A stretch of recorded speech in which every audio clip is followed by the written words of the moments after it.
What's going on, everybody? Welcome to All Things Mechanical. My name is JB, and this is going to be hopefully the last installment regarding my 1978 Ludwig drum set. I am really anxious to get this thing put back together and going, as I'm sure most of you guys are. I'm sure you want me to get back to more automotive and whatever related content. So here's what's going to happen. I'm not going to go through every little detail like I did on the last video. What we're going to do is break down each one of these toms, the bass drum. We're going to replace all the heads, batter side and resonant side. I'm going to take off all the lugs. I'm just going to dive into this. And when I get into the more specific stuff about how I'm going to repair the wraps on these drums, I will go ahead and try to show you what I'm doing. I am not a pro when it comes to fixing drum wraps. I've never attempted this before. I am not going to spend 50 bucks on one cord of 3M contact adhesive, which is the recommended stuff that most people use. I do woodwork occasionally. I have lots of Titebond 3 laying around. That's what I'm going to use to glue these shells back together and get the lift out of them. Now, I do have some goof off that I'm going to use to remove some of the excess adhesive that has kind of been exposed as the wraps have shrunk and separated over the years. But we're not going to spend a whole lot of time going over that stuff. All I'm doing is taking a 2x4, a towel, and a couple of C-clamps. I'm putting a strip of glue underneath the wrap where it's separated. Then I'm using the 2x4 and the towel to protect the rest of the shell, while I use the C-clamps to press the 2x4 down onto the area of the wrap that has lifted, and that will hopefully secure everything in place. I have one of them going already, laying on the floor here. I have the 12-inch tom already braced with a 2x4 on it. That's drying right now. And as you can see in the background, I got tons of boxes from Remo. All of the stuff I ordered finally showed up. We're going to put these new heads on. We're going to get these toms and the bass drum tuned up and hopefully play this thing by the end of the video. So I apologize if I sound a little congested. I am a little bit under the weather right now. 'Tis the season. But let's go ahead and jump into this. Here we go. Alright guys, like I said, I do have the 12-inch tom disassembled. The rest of everything else is still intact so far, but as you can see, I have the lugs, I have the tension rods, I have the hardware and everything for these, as well as the tom mount. Everything is taken off. The hoops are right here. The old heads are right here. This resonant side head, I have no idea how many decades old it is. All of the resonant side heads were on the drums when I bought them, and I have never replaced them. I didn't know how important that was when I was a kid, and I didn't have the money. That's the batter side head there, obviously. That's this had Remo pinstripe power strokes on it, on pretty much everything, which are good heads, but they're definitely much older. We're going to replace those with something really cool that I wanted to try for a long time, ever since I first saw them, but I'll get to all that here in a minute. But I'll just show you the setup real quick for gluing these things. All I did was take the seam, obviously, is right here underneath the 2x4. I'm probably not going to be able to see that. Maybe I can get in there with the flash. I'm not sure. But the seam is right in there. You can kind of see a little bit of the glue squeezing out. Those little areas right there behind the blue tape that I have protecting the rest of the wrap.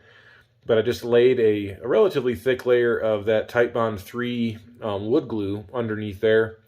And then I put the towel on the inside of the shell to protect the maple from the C-clamps on both sides. And then obviously the C-clamp itself is just pressed into that 2x4, which is compressing the shell. And the area on the shell that has lifted, like you can see on the 13-inch tom right here. See how that's all kind of bubbled up? There's a ridge right there. That's what the 2x4 and C-clamps are doing. The glue is just inside here, all going all the way up, and then the wood is holding all that together. So that's the setup. I know that's not the right way to do it, but guess what, guys? I'm never going to sell these drums. They're mine. And I'm going to do it the way I need to with the materials I have on hand. So that's the setup. That's what we're doing. Time to get to work on this stuff. I'll set up the camera in time-lapse mode. We're going to start breaking down these other drums and at least kind of get them ready to go. I only have a couple of C-clamps, so I can't do them all at the same time. Unfortunately, it's going to be a few hours here and a few hours there. But anyway, let's get into it and just get it done.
Alright guys, got this thing disassembled, cleaned, and reassembled, chamfered all these holes, got the shell polished up a little bit with some detailing spray. I am going to go through and wipe off all these lugs for a third time. I know you saw me do that on camera already a couple of times, just to get any residual fingerprints and stuff off before I mount them back on the bass drum, but we're pretty far away from that still. I still have to take apart the bass drum, get that cleaned up, as well as the floor tom, and do the exact same thing to both of those that we're doing to all of these. So now we're at the point where we're going to talk about heads. Interestingly enough, the heads on the resonance side that I took off of this drum, off of all these drums, are actually Ambassador Weather King batter heads. I don't think they've ever been used as batter heads. I mean, there's some stick marks on the bottoms from when I tried to tune these things as a kid. I used to tap them and adjust the lugs and everything, but these have never been actually used as batter heads. They were just put on there for whatever reason as rezos. So we do have a fresh set of Ambassador clears for all of these toms, but for the batter side, I elected to go with these. These are Remo Emperor Black Suedes. These are the Emperor thickness, so they're a little bit thicker, so they're going to have a little bit more attack, a little bit less sustain, which is exactly what I wanted out of these drums. And I put this one together last night, and I gotta tell you, I absolutely love the way these things sound. I mean, I haven't heard these toms sound this good since I've owned them. I mean, that's a beautiful tone. So we're going to do the same thing. We're going to put the Ambassador Rezo side heads on and then get the Emperor Black Suede head on that one. That's the 12-inch tom. The one we've been working on is the 13-inch tom. So let me grab the heads and we'll get going on that.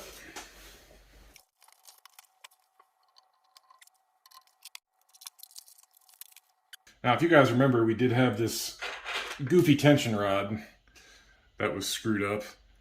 So I went ahead and ordered some of these Gibraltar tension rods from Sweetwater, and these come with the metal washers already on them, and unfortunately these are not the kind that you can swap out.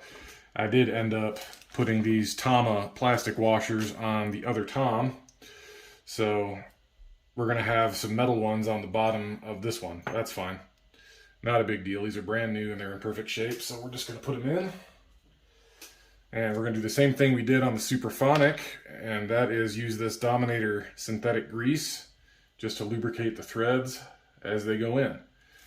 Now, we're just going to put these in finger tight for right now, and then we'll tune. But for right now, like I said, we're just going to get these things seated, and that's it. That's all we're going to do.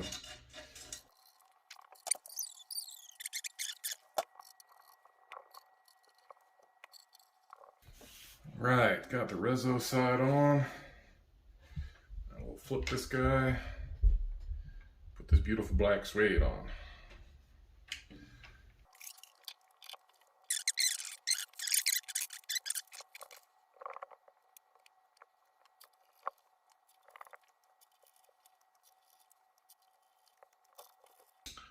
All right, so all of our tension rods are just on finger tight.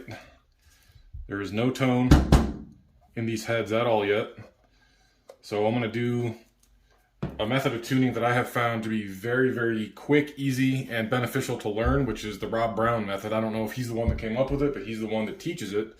You can go over onto his YouTube channel if you want and have a look, but all you do is push down in the middle of the head, and you'll see all these wrinkles form around the perimeter. Now, all you need to do is pick any tension rod you want and tighten that tension rod down until the wrinkles right in front of it disappear. And you go 180 degrees across from that and do the same thing. Tighten until the wrinkles disappear while keeping consistent tension in the middle of the head. Do that for all of the tension rods going all the way around, and that's it. You're done, and you can adjust from there as needed. But I found that to work perfectly. That's exactly how I tuned that 12-inch tom you just heard. We're going to do the same thing to this one right now. Now, I am going to need to set this on the floor so I can get the light reflecting off of it since this head is dark. I'm going to start with the Rezo head and then flip it over and do the same thing, but I've got my tuning key right here, and that's all we're going to do. So let me get set up for that. I'll kind of turn the camera over a little bit and let you see what I'm doing. All right, so we push until we get some wrinkles, and then holding consistent tension, just tighten until the wrinkles are gone.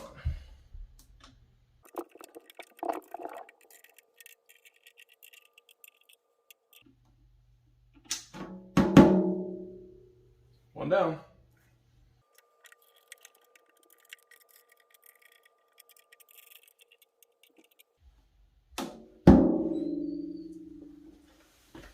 Now I use these Remos. I still have my old ones that are, 20 years old, 20 plus years old. And I think they still work fine. So we'll listen to the 12-inch tom.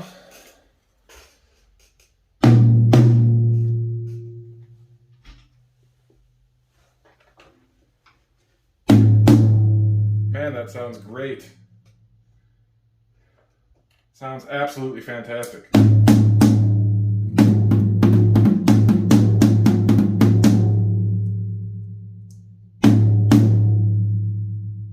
Might need to tweak this one a little bit once that head seats a bit more. I can kind of hear it creaking a little bit, which is fine. It's just that epoxy or resin or whatever they use kind of breaking in. But we got 2 out of the 3 toms done and our snare drum done. And man, they sound great. So that's how I clean up these toms. That's how I tune my heads and everything. Very quick, very easy. So I'm going to get cracking, and I am going to try to get this floor tom and this bass drum done sometime today or tomorrow. And when that happens, we'll go ahead and come on back and see how this thing sounds. So, moving right along.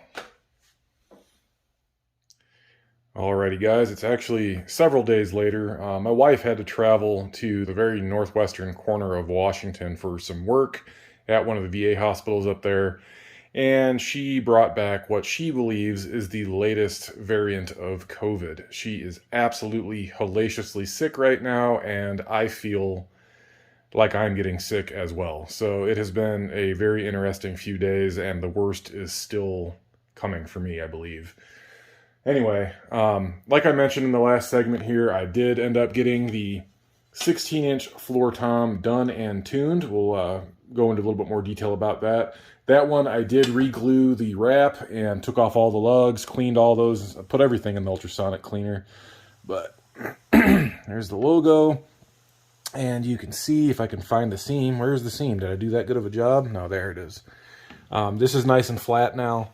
So got that re-glued. That the Titebond 3 seems to be working really, really well for that purpose. I got all these shined up with some Meguiar's quick detailing spray, and the Black Diamond Pearl wraps look better than they have in years. I mean, just got all the scuds and crap off of them, and they look beautiful. Got the hoops and everything all polished up. I mean, these things look really, really good now. So I'm extraordinarily happy with how these have turned out. So now I am turning my attention toward the bass drum. As you can see, I've got parts and pieces scattered all over here. I found one of my mom's towels that has been, missing since around sometime in 1996 or 97. So I sent her a photo, and we both got a good laugh out of that.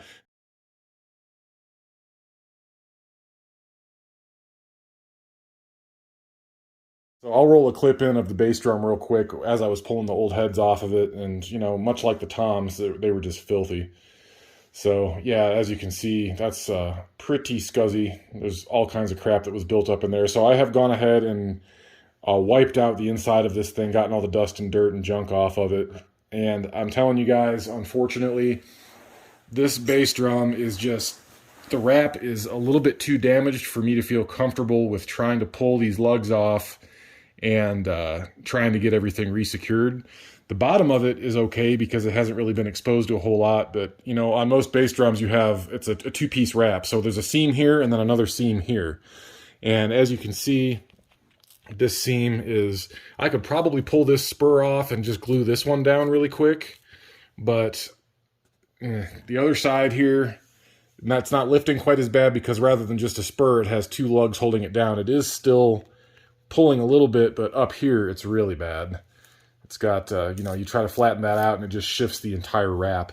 But then as you go further around here, let's see if I can do this without hitting the spurs. I probably should just take those spurs off, but I'm not going to bother. I'm sitting on the floor here, so sorry. But in other places, I mean, you can see it's just split everywhere. There are cracks everywhere. Pretty much every lug is kind of coming apart. And I saw it lifting really, yeah, there it is. It's lifting and bubbling really bad in several different places. So rather than screwing with that and risking this whole wrap just disintegrating in my hands, trying to repair it, I'm not going to take the lugs off. I am not going to clean those out. I'm just going to wipe the shell down. I'm going to spray that detailing spray on it and get everything as cleaned up as possible with this still in place. And we're just going to throw the new heads on it. We're going to throw the hoops and new hardware on it, and that's going to be it. Now, I think I mentioned before that I wanted to re-spray paint these hoops, mask off the center of that, and throw some satin black on there. At least I think I mentioned that. I don't know if I did or not. If I didn't mention it before, I'm mentioning it again. But that was the original plan, but unfortunately, it's wintertime. It is snowing outside right now, so I can't spray these outside. It's too cold for the paint to cure properly in the garage, which is where I would have to do this. And on top of that, I don't really have a good area in my garage yet where I can spray these without risking getting a ton of overspray on all of my tools and machines and everything else. So we're just going to throw this thing back together, guys. You know, springtime rolls around and I decide I want to pull those hoops back off and spray paint them again. That's what we'll do. But for right now, we're just going to put this thing back together and play it. So one last thing before I put this back in a time-lapse mode real quick. This is all hardware that was on the front head, on the front hoop here. These are obviously definitely not the right bass drum claws for a Ludwig bass drum. These look more like they're generic, but these look kind of like a Yamaha style. You can see they sit much, much taller than the original Ludwig ones, which are right here. So I can do a side-by-side comparison here. You can see the angle of the tension rod was pretty extreme. You know, one compared to the other. I'm not sure how well that's going to show up on camera, but tension rod goes in up here versus coming in straight on the Ludwig claws. So this thing didn't have a front head on it, didn't have any front head hardware for it. I mean, it had the T handles. It was missing two. But two of the T handles I ended up buying for it, and they were the only ones that Dave's Drum Depot had in stock. And they are the wrong ones. They're not long enough, and they didn't come with washers or anything else. And all of these claws were wrong, but it's what they had and it's what I needed at the time. I didn't realize how important it was to have all that stuff being, correct. But I did go back to Drums on Sale and I ordered 10 brand new reproduction Ludwig bass drum claws. But they are a much closer match to the originals, so at least we'll have the same hardware front and back. We'll reuse the rest of these, even though they're not the original Ludwig style ones, they're closer. We'll reuse these and then get rid of these two wonky ones that aren't the right style. We'll get rid of those completely, and we're going to put these regular square drive tension rods in the bottom two hoops by the bass drum spurs. That way we don't have to worry about trying to, we'll put those here and here, the bottom of the bass drum. That way we don't have to worry about trying to turn a T handle, into the carpet. We can just get down in there with a drum tuning ratchet, which I have around here somewhere, and make adjustments if we have to. So that's the plan going forward. I still need to clean up the tom mount. I have the old heads off, and I remembered saying something about the price on this old head. And let me see if I can get this in the frame here. Yeah, even back in the mid-90s, late 90s, this was still $46 from Dave's Drum Depot in Toledo, Ohio. So shout out to Dave's and any of you guys that are watching in Toledo. That's where I grew up. Grew up in Northwest Ohio, lived there until my early 20s, and then moved to Colorado. But again, they didn't have any silver trim rings in stock, so I said whatever, and they just put a gold one in. But this is an actual Ludwig ensemble head, back when Ludwig actually still made their own. But we're going to get rid of that guy, and I have a brand new Ludwig Power Stroke P3 Ebony that I have put a Ludwig decal on in the traditional upper third, like they did back in the 70s. And then I removed the Remo logo off the top of the front there in the middle. And then for the batter side, we have like I mentioned, we have our Ludwig Black Suede. And I also have some Fallon slam pads around here somewhere to get the batter side head protected from the bass drum beater. But we'll cross that bridge when we come to it here. We have a lot to do first. So I got to get this cleaned up. Got to get the legs for the floor tom cleaned up a little bit. And then we're going to get this new hardware out, get these new heads on, and get this thing put back together. So I'm kind of excited. We're getting real close here. Anyway, that's enough talking. Let's get to work.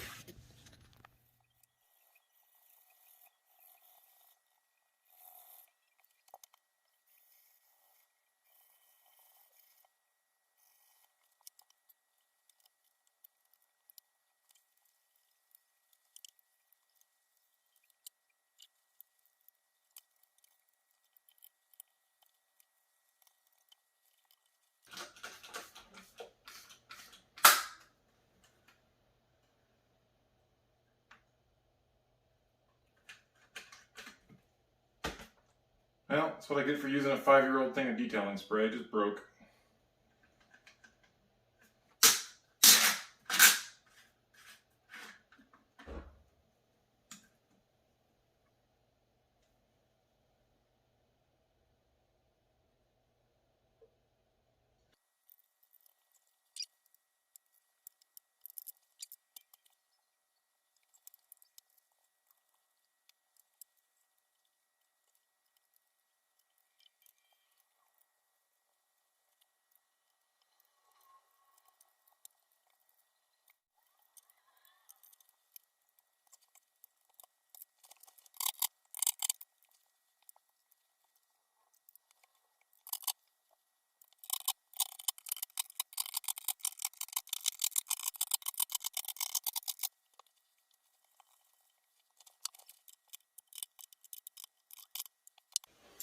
Okay. All right, guys, we got it cleaned up. Tell you what, these wraps, they don't look good up close, but the gloss and depth that they still have, even 45 years later, it's just incredible. I mean, from a distance, when you can't see these cracks, this is the worst one by far, and it still looks incredible, at least as far as I'm concerned. I'm really happy with how this is turning out. And with that detailing spray, that really does make a big difference. Now, what did I do with that broken? There it is. Just put the sprayer back on this thing, even though it's broken, just so I don't spill it everywhere in my office. Okay. But yeah, this is just McGuire's Ultimate Quick Detailing Spray. That's all I'm using. I mean, nothing fancy. You go to AutoZone or O'Reilly's or whatever. Any auto parts store pretty much carries that stuff. So these lugs do need to be polished. There's some corrosion and some, wear marks and stuff on there that are, just not coming off simply by wiping them down. And some of the threaded inserts, the plating is starting to come off. I noticed a few little shards of chrome on the rag that I had to pick off, so I wasn't, grinding that into the surface here. But yeah, all in all, everything turned out really good. I tightened all the hardware up. Everything should be good to go. So yeah, we're gonna go ahead and throw some heads on this thing now. We're gonna bust out all this new hardware and just get it going. So exactly like I did with the toms, it's the same process. You push down in the middle until you see wrinkles, then you tighten it down until the wrinkles go away. And then for the bass drum heads, on the batter side, you go one additional half turn, and on the reso side, you go out a half a turn or so. That gives you some tone coming off the batter side and allows your resonant side to really thump. Now, this new head does not have a port cut in it yet. I don't know if I'm going to port it or not. I have never played this drum set with an unported head, so I'm going to start with the head intact and see how it sounds, and if we eventually need to port it, if I get mics or something at some point in the future, then I'll cross that bridge when we come to it. But for right now, let's get these heads on. I want to hear how this thing sounds. So let's dig into it.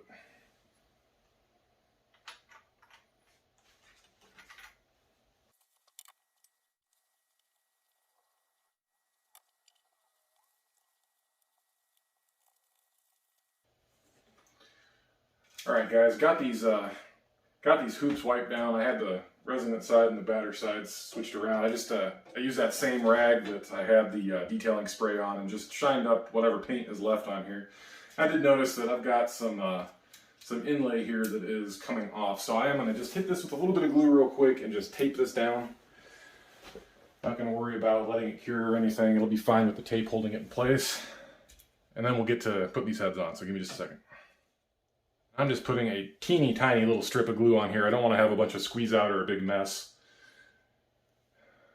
So I'm just going to spread this back here just a touch.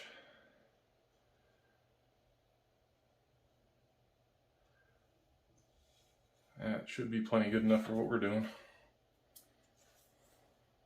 And then I'll just tape this up. I've just got some blue painter's tape holding that down. Pushed in nice and tight, and this is the bottom of the hoop anyway, so bottom slash side, because obviously the bass drum mounts right here. So I'll give this a couple of days, and once that is cured, we'll pull it off. Now, if you guys watched my Superphonic video, which I definitely suggest you do watch if you want to kind of get some insight into how I set up and tune my drums, you'll remember that I ordered some plastic washers for it, but I accidentally ordered the wrong kind. I ordered the washers with this little standoff on it, this little sleeve that goes down inside the hoops. And they won't fit on the toms or the snare because of the way the tension rods fit into the rims. But on these, I discovered that these washers with the sleeve in them will actually fit in the bass drum claws. And on top of that, it makes the tension rod fit in there very, very tightly, so it almost acts like a nylon, like a nylock lock nut. So that'll go a long way in helping to make sure that these things don't loosen up over time. So that's what I'm going to do. I cannot add them on the new square drive tension rods that go on the bottom here because those washers, these are made by Gibraltar, and the washers do not come off. They thread these after the washers go on. So it expands the metal a little bit, and you cannot get the washer off. So I cannot, unfortunately, replace those, but that's okay. Anyway, let's get going here.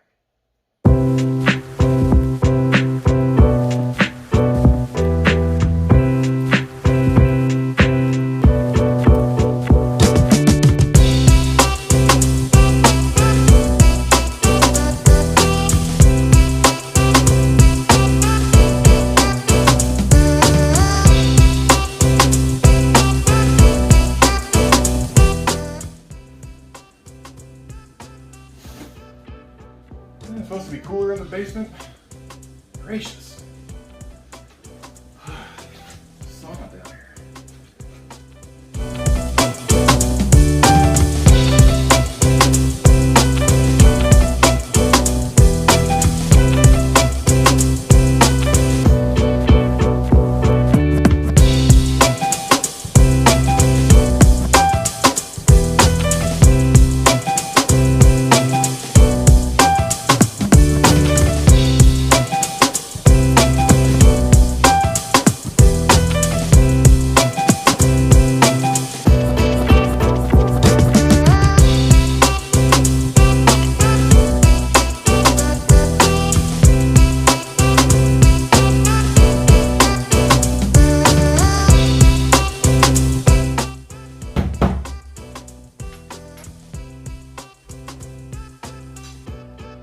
Alright, moment of truth. Now, I do have a Remo submuffle that I can add to that front head if I don't like the way this sounds, if it's too boomy.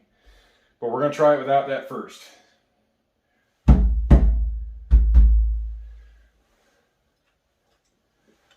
get our pedal situated here. Alright, here goes nothing.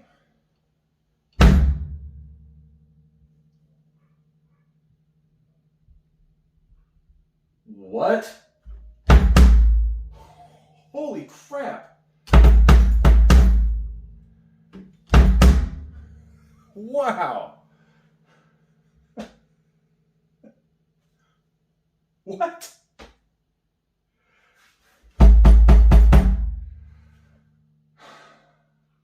Holy crap. I know I've said this about all of these drums so far, but this bass drum in particular has always sounded terrible to me. Not anymore. Now, granted, I don't have the tom mount or the toms mounted to it yet, so that will probably dampen some of the resonance even more once that big heavy assembly is sitting on top of this shell. Wow. I don't even... Okay. I don't even know what to say, guys. That is incredible. I'm going to go ahead and get that Fallon slam pad put on there if I can find it. I had it around here somewhere. Then we're going to polish up the rest of this stuff and get it all reassembled. So I'm going to do all that off camera. And when I come back, this thing is going to be reassembled. Holy crap. Sounds incredible.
have it, everybody. A 1978 Ludwig drum set, gone from kind of rotting in storage for the last 17 years-ish.